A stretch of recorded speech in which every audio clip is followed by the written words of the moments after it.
ओम नमः शिवाय। कावड़ यात्रा क्यों निकाली जाती है, कावड़ यात्रा क्या होती है और कावड़ यात्रा के क्या नियम है, इस वीडियो में चर्चा करेंगे।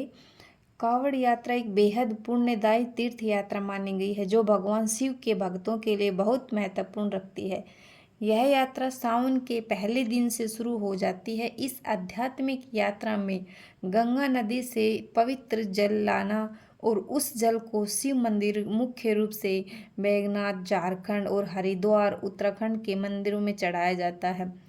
लोग अपने नज़दीक शिव भगवान के मंदिर में भी इस जल को चढ़ा सकते हैं। कावड़ यात्रा एक महीने तक चलने वाला त्योहार है। इसमें कावड़िए नंगे पैर और भगवा वस्त्र पहनकर पवित्र तीर्थ स्थलों से गंगा नदी से जल लाते हैं।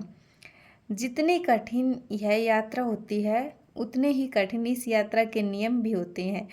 कावड़ यात्रा भक्तों की महादेव के प्रति अटूट आस्था और उनका दिव्य आशीर्वाद पाने की इच्छा का भी प्रतीक है। ऐसी मान्यता है कि सावन के दौरान भगवान शिव अपने ससुराल कनखल में वास करते हैं, जो कि हरिद्वार में है। हरिद्वार से लाए हुए गंगा जल से सबसे पहले शिवलिंग का अभिषेक सावन की शिवरात्रि पर ही किया जाता है। इस साल सावन शिवरात्रि 2 अगस्त 2024 को है।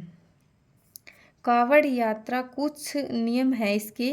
कावड़ यात्रा के दौरान शराब, सिगरेट, पान मसाला और भांग आदि का सेवन बिल्कुल नहीं करना चाहिए। शुद्ध भोजन, किसी भी तरह के अपशब्द का भी उपयोग नहीं करना चाहिए और ना ही किसी वाद विवाद में पड़ना चाहिए। कावड़ यात्रा पैदल की जाती है, इसलिए कावड़ यात्रा में जल लाने के लिए किसी भी साधन या वाहन का इस्तेमाल नहीं करना चाहिए। निरंतर भगवान शिव के नाम का उच्चारण करते हुए जाना और आना चाहिए। कावड़ यात्रा में लाया हुआ जल गलती से भी जमीन पर न रखें, बल्कि जो कावड़ आपके भगवान शिव के लिए बनाई है उसमें जल को बांध कर लाया जाता है। कावड़ यात्रा करने के कुछ लाभ भी बताए गए हैं। पौराणिक मान्यता के अनुसार अगर भगवान शिव के भक्त हैं तो आपको जीवन में कम से कम एक बार तो कावड़ यात्रा जरूर करनी चाहिए। कावड़ यात्रा करने वाले पर भगवान शिव की कृपा बरसती है, आपके सभी कष्ट दूर होते हैं और सभी मनोकामनाएं पूर्ण होती है। सबसे पहले कावड़ यात्रा कौन लाया था, ये प्रश्न हमारे दिमाग में रहता है।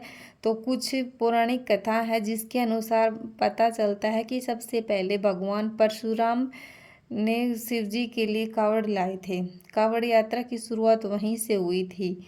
उसे ही संसार का पहला कावड़िया माना जाता है। भगवान परशुराम शिव जी के परम भगत थे और उन्होंने शिव जी को प्रसन्न करने के लिए गण मुक्तेश्वर से गंगा जल ले जाकर शिवलिंग का जलाभिषेक पहली बार किया था। इसी के बाद कावड़ यात्रा शुरू हो गई। और एक अन्य जगह ये कथा भी सुनने को मिलती है कि देवताओं और असुरों के बीच समुद्र मंथन से हलाहल विष निकला था। इसी विष को भोलेनाथ ने अपने कंठ में धारण किया था, जिससे उनका गला नीला पड़ गया और उन्हें जलन होने लगी थी। भोलेनाथ को इस अवस्था में देखकर लंकापति रावण ने कावड़ से जल लाकर शिवजी का अभिषेक किया। इससे भोलेनाथ को राहत मिली और इसी के बाद से शिवजी को प्रसन्न करने के लिए कावड़ यात्रा पर सावन के महीने में यह कावड़ यात्रा का त्यौहार मनाया जाता है। और इस कहा जाता है कि लंकापति रावण पहले कावड़ी है। इस तरह से कावड़ यात्रा की शुरुआत हुई और हिंदू धर्म में इस त्यौहार को बहुत ही हर्षोल्लास के साथ मनाया जाता है। लोग पैदल चलकर कावड़ यात्रा करते हैं और उनकी मनोकामना भी पूर्ण होती है। इस कावड़ यात्रा में कम से कम 15-16 वर्ष के बच्चे भी शामिल रहते हैं। लेडीज भी इसको लाती है और बड़े बुजुर्ग भी इस कावड़ यात्रा में शामिल रहते हैं। यह त्यौहार बहुत ही धूमधाम से मनाने जाने वाला है और लोगों की मनोकामना पूर्ण करने वाला त्यौहार होता है। शिवरात्रि के दिन इस त्यौहार का समापन करते हैं और फिर भगवान भोलेनाथ के से जो गलती होती है उसकी क्षमा प्रार्थना करते हैं। हरि हरि ओम। आपको जानकारी अच्छी लगी हो तो लाइक, शेयर एंड सब्सक्राइब ज़रूर करें। महादेव आपकी कृपा पूर्ण करे और सभी को हर हर महादेव।